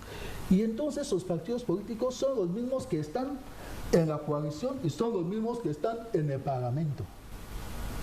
Hay que entender las cosas, ya somos maduros, y yo sinceramente no estoy completamente a favor del pacto que ha suscrito el PDG, que yo sé que esto va a molestar a muchos. Yo no estoy a favor del pacto que ha suscrito el PDG con los partidos, porque esos partidos no aportan absolutamente nada al PDG. Señor Santiago, sí. De verdad, impresionante, de verdad, sus declaraciones, impresionantes, en mi opinión. Y muy concretamente en lo que respecta a esa pequeña función jurisdiccional que muchas veces se ve en el Parlamento.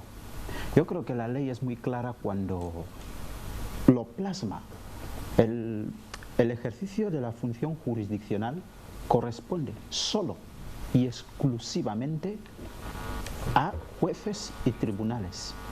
Es decir, el ejercicio jurisdiccional es un poder exclusivo y excluyente de jueces y tribunales, lo que quiere decir que solos ellos y únicamente ellos pueden juzgar y hacer ejecutar lo que han juzgado. De hecho, a veces me parece, a veces me quedo confundido cuando veo ciudadanos que acuden al Parlamento, y muchas veces me he entrevistado con letrados que, por ejemplo, están discutiendo sobre un interdicto de recobrar o retener la posesión. Y el abogado lanza una palabra como, por ejemplo, usucapión. Y uno de los diputados no entiende qué es usucapión. Es verdad que puede no entenderlo, pero yo creo que el juez lo entendería, porque es conocedor de derecho. Por tanto, me parece lógico que de verdad que la función jurisdiccional resida solamente en los jueces. Recordemos también que el tema de quejas y peticiones en el Parlamento, que se ha explicado un montón de veces, parece que se dice que se debe a una falta de ejecución de impotencia en la ejecución de sentencias. Se ha demostrado que no es tanto esto. De hecho, lo que sí que yo pensaba que vas a decir en este caso, que lo que se ha llegado claro es nunca entrará en quejas y petición aquello que están dilucidando los tribunales. Y de hecho es pues porque cuando yo bueno, muchas veces he podido observar que cuando descubren que un caso todavía pende de los tribunales, dicen que hasta que se resuelva. Exacto. Y cuando no hay forma de que se ejecute la sentencia, acuden al Parlamento para que el Parlamento haga que se ejecute la sentencia, porque en los tribunales nunca se llegan a ejecutar. Pues que se quite la inscripción que dice ejecutar, pero si es deciden que solo lo tienen que hacer los jueces. Quiero añadir algo al respecto. En derecho hay juicios de equidad, también hay juicios netamente jurídicos. Que la función exclusiva y excluyente de juzgar y hacer ejecutar lo juzgado constitucionalmente corresponda a los tribunales, no excluye que otros no puedan resolver conflictos. No sé si nos entendemos. Es decir, cualquier órgano está facultado a resolver conflictos. Lo que pasa es que el ejercicio de la función jurisdiccional es solo exclusiva para los jueces, pero no significa que son los únicos que pueden resolver conflictos. Y hoy en día se está viendo. Hoy en día tenemos lo que llamamos los arbitrajes. No son jueces. Esos jueces no tienen jurisdicción, no tienen ley. Las personas que se someten a ellos son los que les dan jurisdicción, incluso son los que les dan ley. Por lo tanto, la cuestión de quejas y peticiones, que hay que decirlo aquí, es legal, porque esto está regulado mediante una ley. Que exista esta comisión. Pero no confundamos la función de juzgar con la función de resolver conflictos, porque el conflicto lo resuelve usted. Una persona perfectamente puede decir, yo me voy donde Cuna porque yo creo que Cuna puede resolverme un conflicto. Por lo tanto, no hay que confundir la función jurisdiccional con la función de resolver conflictos que le corresponde a cualquier órgano. Otra cosa es qué es lo que hacemos al margen de la ley. Eso es lo que... O sea, no hay que confundir. Jurídicamente el Parlamento resuelve conflictos. Jurídicamente el comisario puede resolver conflictos. Jurídicamente un anciano del pueblo puede resolver conflictos. Pero no pueden juzgar, que ya es una función exclusiva de los jueces. Ahora, otra cosa es que nosotros confundamos las cuestiones que legalmente vienen claras y las interpretemos a nuestra manera y las hagamos a nuestra manera. Una cuestión antes de, por favor, una cuestión que quiero que me explique, ya que acaba de decirlo ahí, juzgar y resolver conflictos. ¿Cuál es la diferencia? Resolver conflictos es un juicio de equidad que no obedece a una jurisdicción determinada, ni siquiera a una ley. Mediación. Es una mediación. Sí. Son las personas las que dan a la persona que va a resolverles el conflicto a la jurisdicción. Y nada más terminar el conflicto, la jurisdicción se extingue inmediatamente. Entonces es una mediación. Resolver conflictos es una facultad que tiene cualquier autoridad, incluso cualquier persona física. Pero la cuestión de juzgar y hacer ejecutar lo juzgado es solo del juez. ¿Por qué? Por el poder del imperio que la ley le atribuye. De tal suerte que resolviendo un conflicto, alguien puede decir, yo no estoy de acuerdo que el Parlamento resuelva mi conflicto. Y a partir de ahí el Parlamento no volverá a decir nada. Ahora, ¿qué pasa? Entonces es una sumisión voluntaria. La resolución de conflictos se justifica con una sumisión voluntaria, mientras que la acción de juzgar y hacer ejecutar lo juzgado no es una sumisión voluntaria, es una sumisión de imperio. Muy bien, ejecutar lo juzgado lo hacen los jueces, ¿no? Sí. ¿Estamos de acuerdo? Sí. Muy bien, ahora, ¿qué ocurre cuando el presidente del Parlamento me dice, el asunto pende todavía del juzgado y cuando salga de ahí ejecutaré lo que el juez ha dicho? Es muy complicado. Yo le he dicho que nosotros, una cosa es lo que está en la ley, otra cosa es lo que nosotros queremos hacer. Mira, aunque ni siquiera estoy de acuerdo de que si el caso está en el juzgado, el Parlamento deje de resolverlo. porque en cualquier fase del juicio se puede suspender el juicio. De hecho, aquí está el abogado, ustedes son abogados. El desistimiento. El desistimiento está. Es decir, aunque yo haya demandado a la señora en el juzgado, puedo irme al Parlamento o al comisario. Llámale a la señora, dile, me debe 500.000. Si me da 200.000, yo lo termino aquí, aunque el caso esté en el juzgado. Por eso quiero que diferenciemos lo que es resolver conflictos con lo que es una función jurisdiccional, que una es una sumisión voluntaria y la otra es una sumisión de imperio. Así es. Y además hay otra cosa, perdona Pamela, hay otra cosa que es importante, perdona, de verdad, no, ya son las intervenciones que te hacemos. Está también el lenguaje de cómo lo entendemos, cómo lo pensamos, luego cómo lo entendemos y cómo hablamos, porque una persona puede decir ya ejecutaré, quiere decir me haré caso a lo que diga de ahí. No significa que yo soy el que va a ejecutar. Me ha quedado, a mí me ha gustado esa aclaración porque es importante.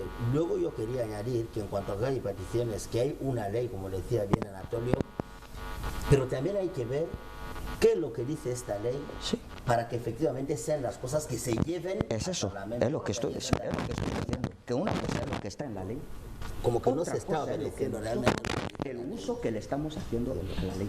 Y ahí es donde siempre reside nuestro problema. Ahí está. Yo he de decir que has expresado Santiago, a mí también realmente yo creo que la mejor manera de decirlo es que me chirriaba tanta labor de mediación en el Parlamento. Pero sí que es verdad que, como están diciendo aquí, una vez descubierto que está así regulado, que está en la ley.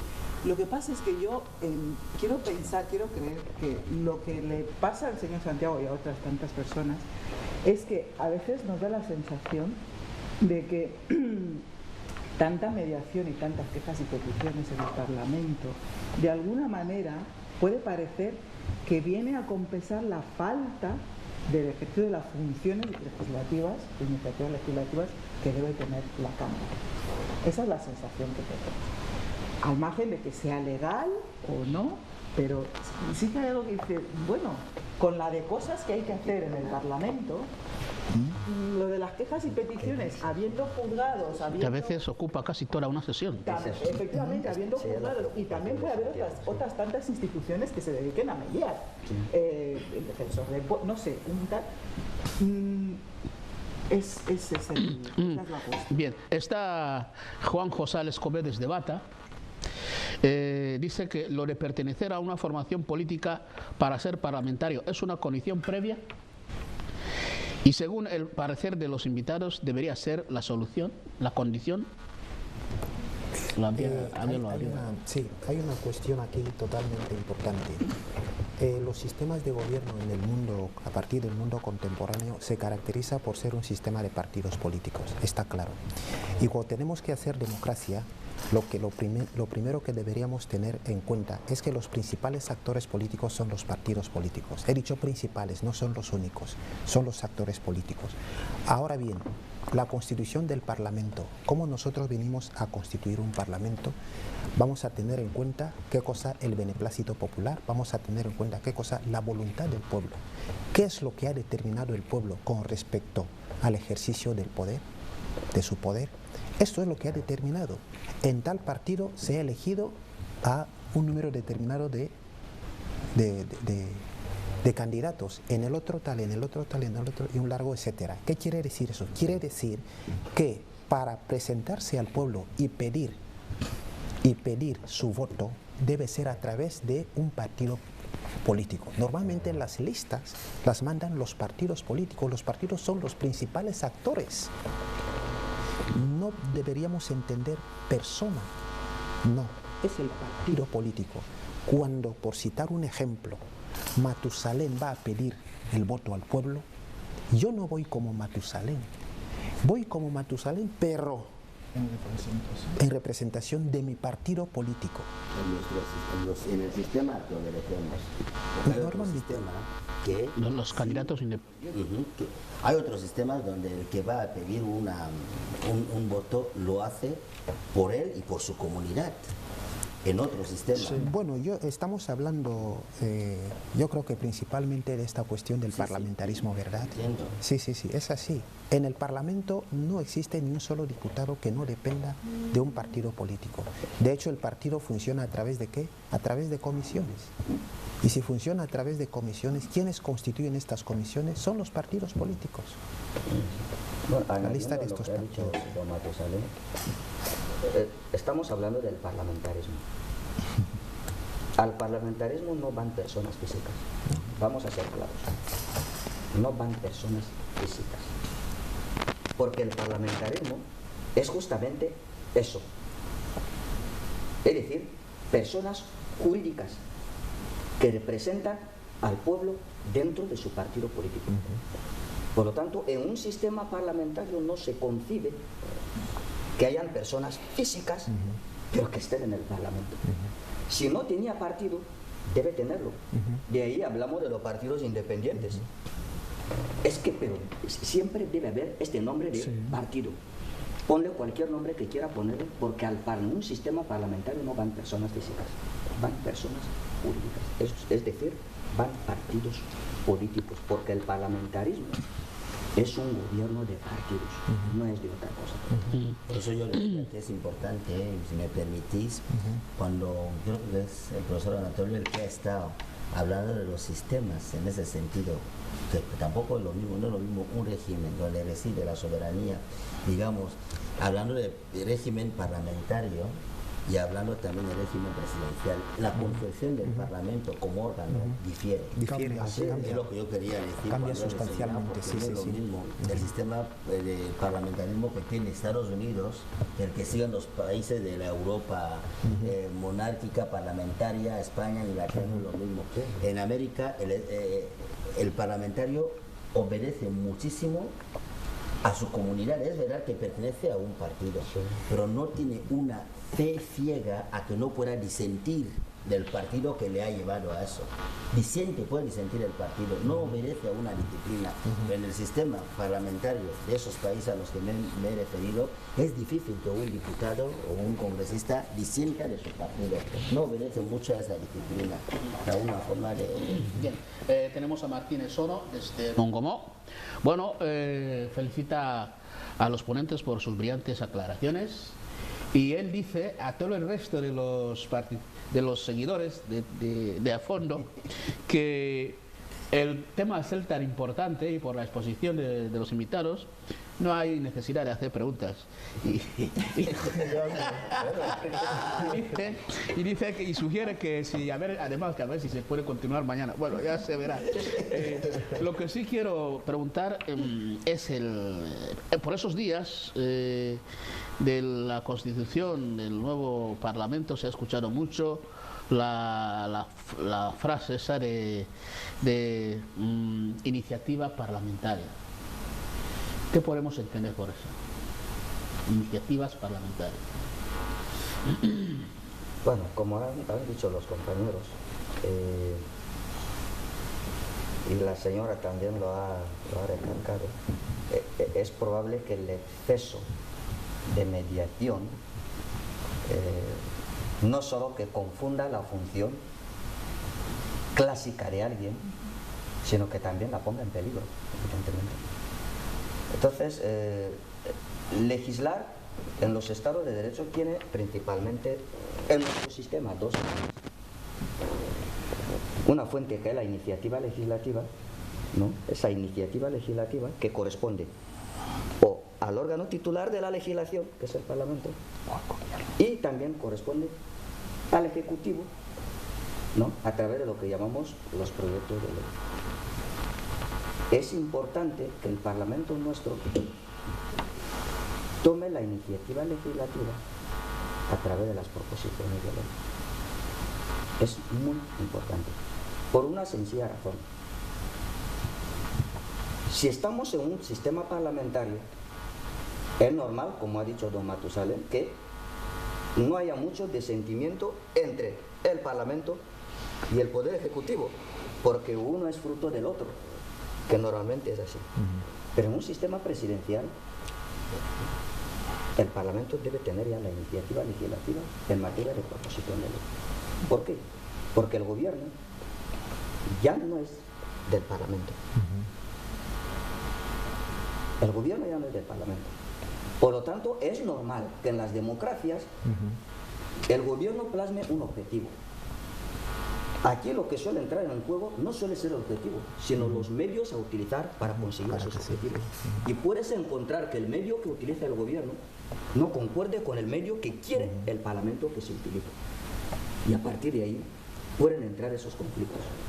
Por lo tanto, como dice la persona que envió el mensaje, o sea, evidentemente creo que no es bueno que una función adyacente, ¿no?, se confunda como si fuese una función principal, y por lo tanto se tenga que llegar a la situación de que ni ellos mismos ni la población sepa ya realmente cuál es la función, porque el Parlamento puede despertar a la gente que la población ni siquiera sepa cuál es la función del Parlamento. Si haces una encuesta ahora en la población, vete preguntándoles cuál es la función del Parlamento. Le hablarán de qué quieren. Sí, y de hecho aquí, bueno, para ganar tiempo, pero algunos preguntan, ¿y qué es Parlamento? Yo quería, no voy a hacer una opinión, quiero hacer una pregunta, pero más o menos entra en lo que acaba de decir ahora. Pero hay una cosa, y es lo que le pregunto, ¿y cómo se interpreta cuando evidentemente se puede notar claramente que no hay fácil desentendimiento cuando en el fondo hay una mayoría parlamentaria que obedece también a la mayoría del gobierno, que es el caso ahora que tenemos, ¿no? Que no debe haber ese desentendimiento. Antes decía, según el régimen presidencial, puede haber que el Parlamento legisle, porque evidentemente no significa que haya una mayoría y no debe haber compañía, pero en el caso nuestro ahora mismo, digamos, hay un gobierno que sí que tiene mayoría parlamentaria. Sí, lo que yo estaba explicando es que el poder ejecutivo actualmente no depende del Parlamento. No depende. Incluso puede ser que en el Parlamento existe mayoría de la oposición, pero es que el jefe de Estado no depende del Parlamento. No depende. Y de hecho, constitucionalmente, si existe ese conflicto, lo disuelve y convoca otras elecciones parlamentarias. ¿Entiende? Es que las facultades de un sistema presidencialista del que estamos hablando, como ha dicho don Matusalén, desde 2012, es que es un sistema en el que el jefe de Estado, como jefe de gobierno, tiene no solo amplios poderes, sino los tiene muy fuertes. ¿Me entiende? En nuestro sistema ahora, es verdad que no puede haber ese conflicto, pero no hay que descartar que en un momento dado puede ser. Pero yo le digo, habiendo o no habiendo ese conflicto, es que el gobierno actual no depende del partido. Del Parlamento. Digo, del Parlamento. No depende del Parlamento. Y de hecho, si le crean problemas en el Parlamento, lo disuelve como si nada. No, pero sí lo que le estoy diciendo, que no hay problema. Evidentemente no lo hay, porque la mayoría del Parlamento obedece al partido que realmente, digamos, ha ganado las elecciones y es la mayoría. No lo hay. Por eso decía que a la diferencia esta que hacíamos del régimen presidencial y tal, ahora mismo no debiera haber. Entonces, yo le decía, la iniciativa legislativa que adoptaría el Parlamento, siendo que es la misma manera que también es en el gobierno, a lo mejor el Parlamento diría, bueno, mejor voy a esperar las iniciativas que me nazcan del mismo gobierno por los proyectos de leyes que manden, ya que no desentimos, somos uno. No sé si me explico eso. Quizás sería diferente que el Parlamento intente hacerlo cuando ve que no obedece la misma mayoría en el... Es verdad lo que decías, que por los poderes, las prerrogativas que atesora en ese sentido el Poder Ejecutivo sí puede disolver si ve que hay desentendimiento. Pero la función legislativa que tiene un Parlamento, o de tener esta iniciativa, que por cierto, yo creo que obedece también a unas pautas que si no se cumplen, aún con eso no la puede tener. Porque si el Parlamento tuviera esta iniciativa legislativa sin que tenga pautas en las firmas y todo eso, yo creo que evidentemente muchos parlamentos tendrían iniciativas. Pero qué casualidad se da que muy pocos la tienen, en términos generales. Es que precisamente yo creo que aquí, a mí lo que realmente me importa es una cuestión de ideas. Obviamente es verdad que el Ejecutivo en un sistema presidencialista no depende, sobre todo para sacar adelante sus normas y sus decisiones. Pero ya no es eso, es las ideas.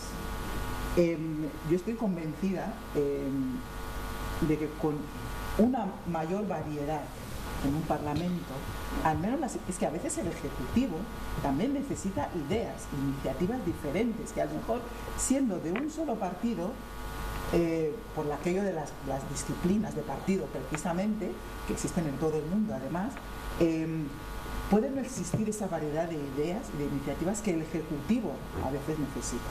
Entonces yo ahí quiero hacer una pregunta que seguramente es una locura y es una aberración legal incluso.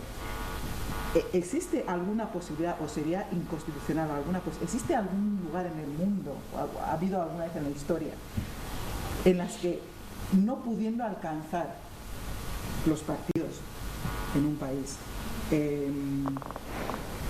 apoyos suficientes para conseguir un mínimo de escaños, un mínimo de variedad en el Parlamento, el Estado pueda otorgar así generosamente asientos y escaños simplemente en aras de esa mínima, o sea, esa mayor pluralidad en las cámaras? ¿Eso es posible o es una aberración legal que a mí se me está ocurriendo ahora mismo? Sería... Sí, mira, fíjense, en las monarquías absolutas, como hemos referido, existían parlamentos, pero los diputados eran personas designadas por los reyes. Usted es parlamentario, entonces había una representatividad general en el país. Por eso decimos, después del derrumbamiento del ocaso del absolutismo y como el resurgimiento del Estado liberal a partir de la Revolución Francesa y el Estado democrático, hoy en día ya existe la competitividad de partidos políticos. Muchas veces podemos tener una confusión en nuestro escenario, es que ha de haber competitividad a nivel de los partidos políticos. Precisamente existió la bipolaridad. La bipolaridad como existe en el fútbol y en todos los ámbitos de nuestra sociedad. Existía la competición, un partido X contra este partido. Hoy en día la bipolaridad, bueno, ya está un poco descartada por la evolución, que muchas veces esos partidos viejos ya no satisfacen los intereses generales del país. Por eso se ve ciudadanos, tal como el caso del presidente francés, que nuevas ideas ya encaminan para que lo que se busca aquí es el bienestar del ciudadano. Todo este rollo se pretende, el único fin es conseguir el bienestar. Por eso la ley fundamental recoge el consenso, lo que el jefe de Estado garantiza al ciudadano a cambio de su fidelidad. Esto es lo que existe en la Constitución. Todos los preceptos que tenemos ahí, el artículo 13, libertad de opinión, libertad de tal, son las garantías que el soberano da al pueblo a cambio de su fidelidad. Pero el pueblo es el ciudadano. El pueblo es el ciudadano. Por eso existe en nuestra sociedad como si un acuerdo psicológico en los estados entre el jefe de Estado y el pueblo. El ciudadano sabe, si hago esto, el presidente se enfadará conmigo. Y el jefe de Estado sabe, si hago esto, el pueblo se enfadará conmigo. Por eso, este contrato está en las normativas que tenemos dentro de la Constitución. El fin último en políticas es la satisfacción de la familia. Atendamos un poco a los que nos siguen. Tenemos a Arsenio Don Okiri, a ver si don Anatolio se acordará de lo que dice Arsenio. Dice, según la respuesta de Anatolio Zang, luego es de libre decisión acatar la decisión tomada por el Parlamento o no. ¿Se acordará de algo que ha dicho? Hablando de la mediación. Sí, mira, si usted se va al Parlamento o ante el presidente del Consejo, usted le está reconociendo capacidad para resolver su... Así es. Eso es lo que llamamos la sumisión tácita. Entonces, usted está reconociendo que él puede resolver el conflicto. Entonces, lo que de voluntad se acepta, de voluntad se cumple. Así es. Entonces, si usted va al Parlamento porque entiende que puede resolverle el conflicto y la persona requerida también consciente que el Parlamento puede resolverme el conflicto, la resolución que dicta el Parlamento en este sentido hay que acatarlo. Hasta ese documento puede pasarlo a un juez para que lo valide. Sí, si los dos y están a partir de ahí, el juez no necesitará volver a conocer el fondo, solo lo va a ejecutar. En las cuestiones lo que no vale, sociales, si me va bien, lo acato, si no me va bien. Y si no me va, esto sí que no salvo en las cuestiones penales. No, las cuestiones penales no tienen mediación, son su esfera determinada. O sea, para responderle a este señor, si él mismo va al Parlamento o al comisario, o a un vecino, y la otra parte también consciente que esta persona puede resolver, y pactan que lo que saquen de ahí no van a así, hay que resolver. En eso están los laudos arbitrales. Es que es así. Bien, señores, la gente, por favor, estamos insistiendo en que no nos hagan llamadas, que envían sus SMS si quieren participar, porque no podemos responder a sus llamadas, no es el formato del programa. Aquí hay una pregunta de Diosdado Willy Riloa, que desde luego vale la pena. Dice, ¿por qué nunca el presidente de la República se presenta en el Parlamento para debatir algún tema? Muy bien, por favor. Aquí nosotros estamos hablando de diferentes sistemas de gobierno. Y yo sé de dónde saca la idea, porque el presidente del gobierno español siempre va al Parlamento, es invitado en el Parlamento. Entonces, por gracia, el sistema español es el parlamentarismo o sistema parlamentario. Es una monarquía parlamentaria donde el gobierno ya depende del Parlamento. Además es diputado. Y además es diputado. Hay coincidencia entre diputado y miembro de gobierno. Debe, a través del Parlamento, debe explicaciones al pueblo y al Estado español a través del Parlamento, por cualquier circunstancia, por cualquier actuación o por cualquier decisión que haya tomado, debe explicaciones al pueblo español y al Estado español. Entonces hablamos de sistemas políticos totalmente diferentes. Por ejemplo, en el sistema convencional anterior, que es lo que Guinea tenía antes de 2012, que era el sistema convencional o mixto, donde incluso podría haber existido una dualidad de poder, en el sentido de que el partido con mayor número de escaños en el Parlamento no sea necesariamente el partido del presidente de la República. Suele ocurrir a veces, pero en Guinea no ha ocurrido. Sí. Entonces hablaríamos de cohabitación, ¿no?, en la manera de gobernar. Pero en este sistema anterior al 2012, ni siquiera la Constitución recoge que el presidente de la República es responsable ante el Parlamento. No lo recoge. Ahora bien, el jefe de gobierno sí es responsable. Hay que entender aquí que el presidente del gobierno español es un primer ministro, es jefe de gobierno, no es jefe de Estado, no lo es. En este sentido, en tanto que jefe de Estado no es responsable ante el Parlamento por el sistema convencional. Ahora bien, en el nuevo sistema, peor aún, donde el sistema presidencialismo y las leyes que supone este sistema de gobierno, ¿no?, le atan mucho más al presidente de la República su independencia, ¿no?, respecto a las actuaciones, al funcionamiento del Parlamento. Hay que decir, ya por teoría general, hay mecanismos de control que a cualquier poder se le controla. Eso sí que está claro, ¿no? Porque también un ciudadano puede pensar que a lo mejor estamos diciendo que eso significa arbitrariedad, tal. No, todos los poderes tienen un control de una forma u otra, porque si no, hay regímenes presidenciales que son como el de América, donde un presidente no puede hacer nada realmente de lo que él quiere. Aclararle a la persona que ha preguntado, es que el problema aquí no es que el jefe de Estado vaya al Parlamento, el problema es cómo va. ¿Y en calidad de qué? ¿En calidad de qué? Constitucionalmente, el Parlamento no puede convocarle al jefe de Estado. No, él no depende de ellos. Es que, ¿quiénes se convocan? El superior siempre convoca al inferior.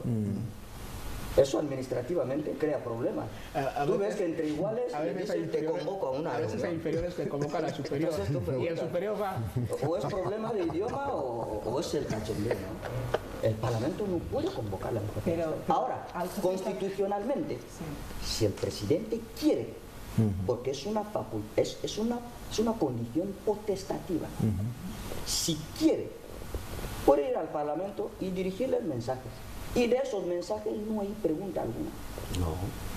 Es una función netamente de información. Es que estamos hablando de un sistema netamente presidencialista. Es que el Parlamento no puede hacerle ningún interrogatorio al presidente de la República. Puede, es potestativo, puede ir. Y después de ir les informa lo que les quiere informar. Y después de informar, toma su gabinete y sale fuera y como si nada ha pasado. No tiene contrapartida. Así el legislador lo ha querido y así está establecido. Sí, yo aprovecho y le hago una pregunta al profesor Anatolio. Sí. ¿El Parlamento puede controlar al gobierno? En el sistema netamente presidencialista. Mira, los controles... ¿Dónde estamos ahora? ¿Puede hacerlo el Parlamento? En el sistema en que estamos ahora. Controlar al gobierno es difícil que lo haga. Porque ¿cuáles son los medios que utilizaría el Parlamento para controlar al gobierno? Porque le estoy diciendo que el gobierno es del presidente de la República. Si el presidente nota cualquier atisbo de que el Parlamento está complicando la función del gobierno, lo disuelve. Pero la complicación nunca hay que entenderla de la función de control, porque si no se escaparía lo que hace un Parlamento. La soberanía reside en el pueblo y la da en el Parlamento a través de sus diputados. Sí. Y esta soberanía es la garantía. Por eso la única manera nos quedan 2 minutos. Vamos a aprovechar esos 2 minutos para la pregunta de Francisco. Francisco, buenas tardes, buenos días. ¿Le gustaría saber realmente cuál es el papel de los parlamentarios? Porque tantos problemas que ha sufrido el pueblo, no se ha visto ninguna intervención del Parlamento a favor del pueblo. El tema de los taxis, la falta de empleo, etcétera, etcétera. Y luego vuelvo a preguntar, díganme cuál es el papel que juega realmente este Parlamento. Bueno, 2 minutos. Bueno, gracias. Y efectivamente hemos aludido cuando hemos empezado que debemos evitar la monotonía institucional. Hay que evitar la monotonía institucional porque hay otros temas muy importantes. Por eso vimos que hace poco estaba en disputa la Comisión de Quejas y Peticiones. ¿Dónde va a ir esta comisión? ¿En el Senado o en el Defensor del Pueblo? Y me pregunto, ¿pero por qué de la Comisión de Quejas y Peticiones hay que disputar? Si hay otros temas muy importantes. Yo quiero legitimar al Parlamento, que está facultado para debatir cualquier tema social. Está facultado porque el pueblo da el poder a sus representantes del pueblo. El Parlamento puede convocar a un miembro del gobierno para rendir cuenta de su gestión. Puede, señores. El Parlamento puede llamar a un líder de una formación política a rendirle la cuenta. El Parlamento puede convocar a cualquier miembro de un representante de una empresa privada a rendirle cuenta. El Parlamento es la representación del pueblo. El Parlamento no se escapa de esta función. El caso es que si nuestro propio Parlamento es opaco, no vamos a descubrir estas funciones. El tema de taxis, ¿por qué el Parlamento no lo puede hablar? Lo puede debatir. ¿Por qué? Porque es la representatividad. Nuestro poder está en el Parlamento. ¿Cómo yo, como individuo, como Santiago, cómo puedo hablar de mi tema a nivel general? Lo voy a decir a mi diputado. Estamos en esta situación, en mi barrio no tenemos un pozo de agua, por ejemplo. Necesitamos un centro de salud. Y entonces nuestro representante va a llevar esta cuestión al Parlamento para que se resuelva. Son las 10. Y después, de verdad que yo quería aprovechar esta oportunidad finalizando, agradeciendo el discurso del jefe de Estado con ocasión al año judicial. Y no solamente con ocasión al año judicial, sino es un discurso para todos los sectores. Sí.